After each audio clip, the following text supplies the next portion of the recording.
Hey everybody, my name is Steven and welcome back to the Storytime channel. Without wasting any time, let's get into our stories of the day. My mom wanted to force me to let her into my psychiatrist appointment because she was worried what I'd say about her. Background: I'm a 21-year-old on a high amount of meds for epilepsy, and I dropped out of college to deal with my medical issues since I used to have a seizure once a week. I'm currently going to a community college to transfer to a better university in a different major. So I will graduate 2 years later than all classmates. So I was talking to my psychiatrist on video chat since I couldn't go to the hospital. Since this is a first appointment, he is asking some basic questions like, do you hear voices, or have you had thoughts of self-harm type things. I answer honestly. I mention my mother and family issues, like how my mother and father have been fighting since I was born and blame me for their deteriorating relationship. Oh, and my mom tends to insult me a lot, calling me a failure and the R word because I'm going to a community college right now. I also have anger issues, and after she screams and calls me swear words and phrases over 40 times in a minute, I counted I wasn't lying, for more than a minute while I helped her for 2 hours. Then slapped me twice hard for stepping on something, I forgot what. So, enraged, I pinched her forehead, tried to lightly slap her cheek, and stormed off. Me panicking, wait, please don't tell the police or anyone what I've done. Psychiatrist says, it seems like we need to talk again. Don't worry though, we want to help you. We won't tell anyone what you or your mother has done. I mentioned it to my mom, one thing over a 2-hour session, and it was a huge mistake. My mom didn't care about my suicide attempts, my depression, or how I felt. How could you tell them something like that, you narcissist? What's wrong with you? But I sent you what I said exactly. You're a liar. Nothing you say is true. You're the last person I would trust. Mom, I'm sorry, but I don't lie. I told them what I did and what you did, no matter what. And they said, don't you dare call me mom, you dumb R-word. You're lucky to be living with me at 22. I'm 21. All your classmates and friends are graduating 2 years before you. I'm sorry, I won't mention you again. Mom rants and raves. You never stop talking or starting arguments. You could have gotten me arrested. Well, I'll get you arrested, you POS. I wish I had an abortion. Me saying nothing. Now make sure I'm in your next appointment or I won't let you see your psychiatrist. But shut up and only talk to them about your anger issues, you useless R-word failure. God, how can you still be talking about your family at 22? I mean, it's not like your brother is 30 and doesn't complain or argue with me. Me silent even though I know that's not true. If my mom insults him when he visits, he will leave the house and go to his apartment immediately. Then, depending on how she acted, come back later. Also, my mom is comparing me to my brother who is around 9 years older with no medical issues. But he lived at home until he was 26 and got his first CS job. Mom insults me for another hour, then is quiet. Edit: my mom and I get along so well for like 2 days, and 3 days there's nothing really, but 2 days it's like this. Second edit: thank you for the advice and kindness, everyone, but most of all, I never realized how supportive and caring an online community could be until this post. I really appreciate it. Edit for clarification. Next year, I'm transferring to an out-of-state university, so she won't have to contact me unless she wants to, which will probably be rarely. But yeah, as long as I deal with her a little longer, next year I'll transfer out of state for the rest of my undergrad. I'm just hoping OP can hold out. If you were OP in this situation, this very incredibly tough situation, what would you do? Let me know what you think the best idea for OP would be in the comment section down below. Entitled Mother almost stops an ambulance from getting to a heart attack patient. This happened at the end of last summer, and I wasn't within earshot for most of it, so I can't give great detail as to what exactly was said, but I'll try my best. Background: I work at a summer day camp, and everyone is like family there. I went to the camp myself from age 6 to 15 before working there. The staff usually are rehired when possible, especially directors. So returning campers see the same faces every year, so some of the younger staff have known the veteran staff for almost our entire lives.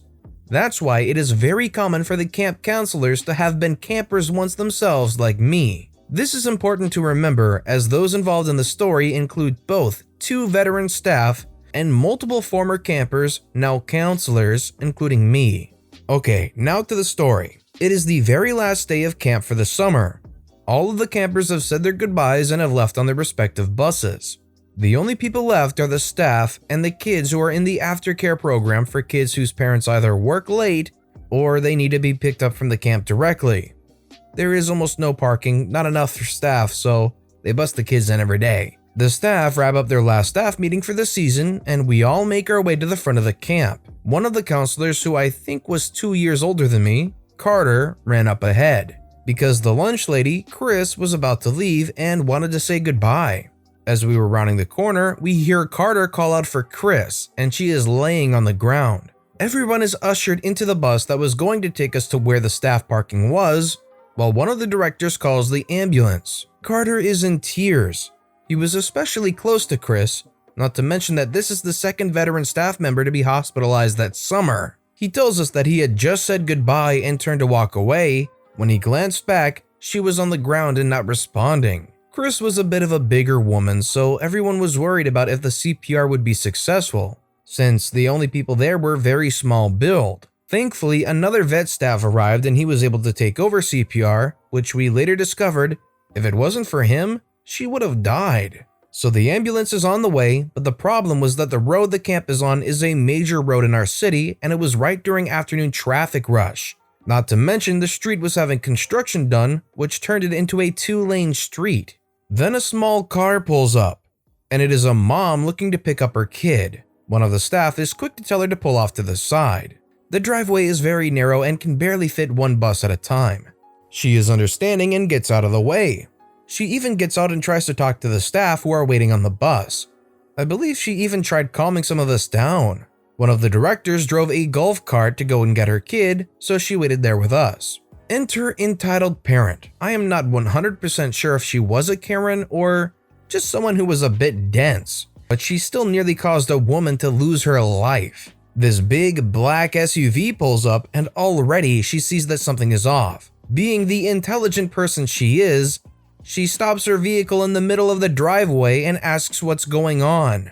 Again, she is being directed to park off to the side, but she doesn't want to move. The lady just sits there and tells a staff worker that she is there to pick up her kid. Note, Chris collapsed right in front of the entrance to the camp, so this woman has a front row view of people performing CPR on this woman. She doesn't have your typical Karen voice, but still, she isn't moving and keeps asking what's going on. It had been a few minutes now, and you could faintly hear sirens in the distance. The ambulance was near, and this woman was still blocking the only way into the camp. At this point, I storm out of the bus and run over to her. By this time, Carter has noticed the SUV and has made his way from staying next to Chris to getting up in this woman's face and just goes to town on her. I can't remember what he says, and it didn't help that he was screaming through his tears, but the lady eventually got the hint and went off to the side. I was ushered back into the bus, this time Carter following behind me. Once we are inside the bus, he just breaks down. I am still in shock when I hear something from next to the bus. Remember that other mother from before? Well, now Karen was drilling her about what was happening. The first mother, not knowing fully, tried to calmly explain the situation as best as she could. Then the Karen turns to the bus full of crying 20 or so year olds. She is right outside my window, but as I am a lower rank, she addresses one of the other staff. I am here to pick up my son. I'm sorry, miss, but we are kind of dealing with something. If you could wait. Why am I parked over here? This isn't the pickup. Why won't you let me go pick up my son? Note, Chris had collapsed in the road that runs through camp. There was no way to get any vehicle other than a golf cart into the main camp because they were trying to save a woman's life. The director of the camp comes over and explains this to her, but Karen isn't having it. I want my son. He is scared. Let me go get my son. Ma'am, we can send for your son, but are you sure you want him to be here to see this? By now, the ambulance has arrived. They actually got into the camp easily considering the construction. We are ever grateful as it turns out they had arrived just in time. I don't care, I want my son now. A few minutes later, a golf cart pulls up with both mom's kids in it. The first mom ushers her kid into the car and gives him something to keep him entertained, as to hopefully distract him from what is happening. Then the Karen gets in her car and tells her kid to do the same. Karen starts her car and tries to leave. By now, there are 3 police, a fire truck, and an ambulance in single file along the driveway. There is no way Karen is getting out. I see Karen sigh and gets out of her car. She goes back to the director and tells him that she needs to leave. He looks at her, looks at the driveway, clearly not knowing how to respond. He tells her that they can't just move the ambulance and the other first responders' vehicles just so she can leave. She huffs and crosses her arms. Their exchange continues for another few minutes until a police officer has to come over and tell the woman to get in her car and stay there. She had been trying to follow the director as he tried to leave the conversation as to give a statement as to what happened. The mom reluctantly went into her car and spent the next 10 minutes getting death glares from a bus full of at least 50-something pissed off staff. Well, at least she didn't get physical, but she ticked off just about every other box leading up to that. This lady was clueless. Entitled father yells at me and tries to destroy my phone because he got wet on a water ride. Background information. I was at this theme park in the UK. It's quite big, called Alton Towers, in Staffordshire. And in the park, they have a ride called the Battle Galleons. Around the ride, they have water cannons that you can use to wet the riders. They also have them on the ride. Cast me is me, EF is entitled father, ES is entitled son, PS is park staff, EM is entitled mother, ED is entitled daughter. The story. So entitled father was on the ride, so naturally I went onto one of the water cannons to wet the people on the ride. I then made a mistake. I wet entitled father and entitled son. They are visibly upset, however, I think nothing of it. They then exit the ride and I see them running up to where I am. What gives you the right to wet me and my child? It's a water ride, that's the point. Did I give you permission to do that? I don't need permission, it's a water ride. Me and my child are now soaking wet all thanks to you. I will make sure to have you removed from the park and banned for life. Entitled son says, Daddy, I'm cold. Don't worry, Daddy's here. Entitled father then attempts to grab my phone out of my hand to throw it into the water rides area. At this time, park staff is walking by, so I call them over. This man is yelling at me because I wet him and his child on a water ride. He also just attempted to grab my phone out of my hand and throw it into the water. Entitled mother and entitled daughter then come off the ride and spot the ruckus going off down at where I am. Entitled mother begins shouting and screaming at me and park staff. What the freak is going on over here? Please don't use that language around children, ma'am.